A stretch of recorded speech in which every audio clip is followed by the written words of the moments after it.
Hello everyone, and now welcome to game number 2 in this series. Should be a very entertaining game to say the least, as we have seen really the Night Elf army just playing very strong. And the fact that Nicker opened up with the Dark Ranger was a really strong choice. Nicker opening up with the Dark Ranger allowed herself, the Dark Ranger was then able to get up to 3 archers before really moving out. And then that early portion of the game where normally Undead is just absolutely able to destroy the other army, that didn't go out all too well. That extra archer, also the skeletal minions, really made it difficult for the Death Knight and the ghouls to do any serious damage. With that early rush pretty much stalled in its tracks, Nicker was then able to slowly mass up his army, get stronger and stronger, and setting up just a really strong upgrade advantage, which is something that usually doesn't come into play in WarCraft 3, more in StarCraft 2. With that very large upgrade advantage, was able to completely destroy an even supply army and take the victory. Now, what are we going to see in Game 2? That is going to be the key question, as we can see that Nicker has gone for a much more traditional build. You can see that the Demon Hunter is coming down, the Ancient of War is going to be training up an Archer, and this has a lot to do with the map. Now, if you're wondering why certain strategies you try to do don't necessarily work out as well, in WarCraft 3, the map makes a very big difference. 2 spawning locations versus 4 spawning locations, not knowing where your opponent is can make a very big difference. That ghoul is just going around trying to figure out where his opponent is and has not found it yet, as excuse me, as this Ancient of War is now tanking a little bit of damage from the Null Overseer. It feels like I'm coming down a little bit of a cold right now. My apologies. Ancient of War is going to be able to tear through this Null Overseer pretty quickly, as the Demon Hunter is now making its way over. The Ghoul is still trying to figure out where his opponent is, and in fact has found that his opponent is right here. Alright, is this Ghoul going to be able to get the necessary damage off? It looks like the Demon Hunter is going to pick up a Circuit of Mobility. Shouldn't be any serious problem there, as the Ghoul was perhaps hoping to try and take down a little bit of extra damage. Alright, oh, mana burn right there, beautifully done, to ensure that the Demon Hunter did not allow that Ghoul to get in that extra last hit.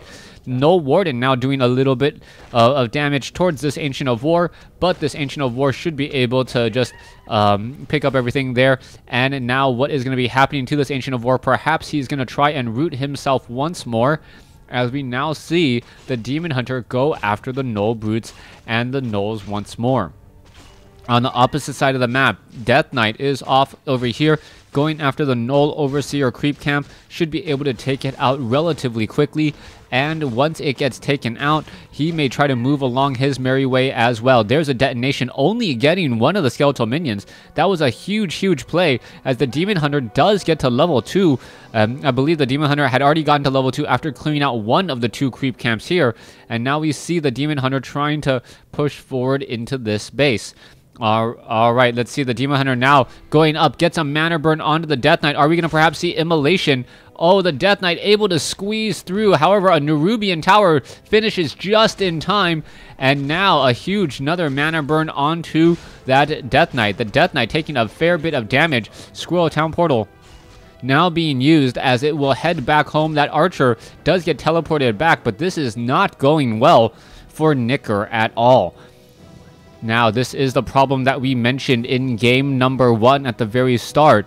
How the Death Knight now has a very large ghoul army, and if he were just to run this into his opponent's base right now, he may actually come out with a victory. However, the Death Knight wants to perhaps get up to level 2, or hoping to do just a little bit more here. I'm not 100% sure what exactly. Perhaps he wants better items, as the Death Knight is going to clear out this creep camp here. Now, once this creep camp is cleared, I am curious as to what his next move is going to be. Is that ghoul going to get saved? Yes, it does get saved. And there it goes, gets taken down. Another mana burn. The Death Knight very, very low on mana now, as it will not be able to really regenerate the mana in time to get off Death Coils and save the rest of his army. So far, you can see that there is no sacrificial skull on that Death Knight. A very important thing to note, as the Demon Hunter almost gets surrounded for a second time. However, with Boots of Speed, that is highly unlikely, as those Boots of Speed allow that Demon Hunter to sprint around the map extremely quickly. Alright, let's take a look. Oh, there is an Archer trying to run away, and is that Archer going to get taken down? Oh, is the Demon Hunter going to get taken down? A little bit of a misstep there, as the entire army runs past that poor Demon Hunter, just throwing on the brakes and having them just fly right by. I know I've seen that move somewhere. If you guys know the reference, well, you're probably as old as I am. Demon Hunter, and now having to deal with the Naga Sea Witch as well as the Death Knight coming around together. Naga Sea Witch gets the Claws of Attack +6 and also the Circlet of Nobility, extra damage dealt, but we'll have to deal with evasion as well on that Death Knight. The Death Knight perhaps going to pick up a Panda. Yes, transfers the Circlet of Nobility. Very, very strong here, and this is where Nicker needs to hold. If Nicker can hold against this next fight, this is going to be a very, very short, this will be turned into a really, really long game. If he cannot hold onto this position, though, because the army is rather small, things could go from bad to worse very quickly. Panda needs to pick up the pace, though, very, very slow, as we now see a Breath of Fire, as all the ghouls don't even care. They run straight through.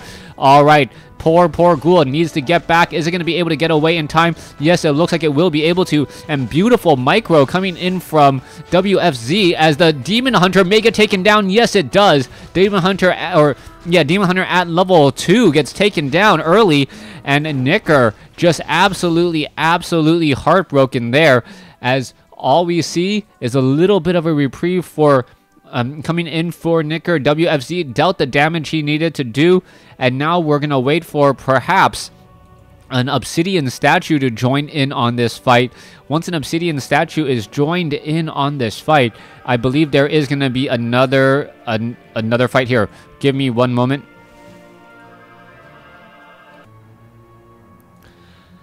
Alright, sorry about that. Let's go ahead and come back over as the game is continuing. The ghouls are now getting refreshed, as we can see that another Wisp may get taken down. Yes, forcing a detonation. No experience gain, though, as we're now looking at the Ancient of War. The Ancient of War, boulder toss onto the Naga Sea Witch, and now the Ancient of War is being forced to take a lot of damage, unable to really escape easily. Is that Ancient of War now moving back? All right, the ghouls could easily take down this Ancient of War. It doesn't look like it's going to happen, though. The Panda, with fresh mana, should be able to get off a lot of Breath of Fires, as we're looking at the Death Knight still doing a bit of a push here. That Ancient of War taking a beating from this Forest Troll, and it doesn't look like it will be able to escape anytime easily. Alright, the Archers and the Panda now making its way back over. That Ancient of War still taking a little bit of damage. One very, very overzealous Forest Troll trolling that Ancient of War, as all the units are now backing off. Alright, there's that Obsidian statue that I was waiting for. What is that Obsidian statue doing except for getting in the way? One ghoul now low on hit points, and there is a Death Coil onto a Demon Hunter. I do not know why. It was not even low on health at all, as the Death Knight, I guess, wanted to just deal the damage and not have to deal with mana burn. Alright, the Obsidian statue is going to make this ghoul push even stronger by far, as the Dryads are there trying to play a game of chicken and trying to kite all of those units. Coming back around, you can see Obsidian statues are going to have that Destroyer form upgrade in just a moment. Meanwhile, no Crypt Fiends at all from the Death Knight or from that Naga Sea Witch. Coming here, Ancient of War now slowly making its way down.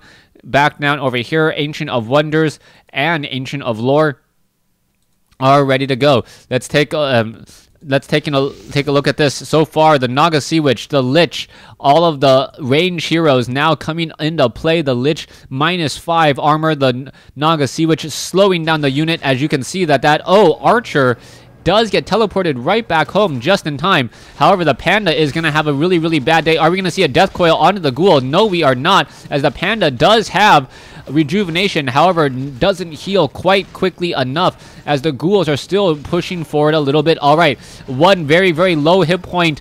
Druid of the Claw, is it going to get taken out? Yes, it will. Death Knight now up to level 3. It is still dealing a lot of damage per attack, even though it doesn't have mana. Still leading that army. That Unholy Aura, very, very effective. And I wouldn't have been surprised if we got level 2 Unholy Aura here, since this fight is so important. If this fight goes in favor of WFZ, WFZ should be able to come out with the victory here. Meanwhile, the Demon Hunter pulls back here, unable to really do much. He is trying to run away. The Death Knight unable to catch up, since he does not have level 2 Unholy Aura, which would have given him slightly faster movement speed. And now in comes the Obsidian Statues.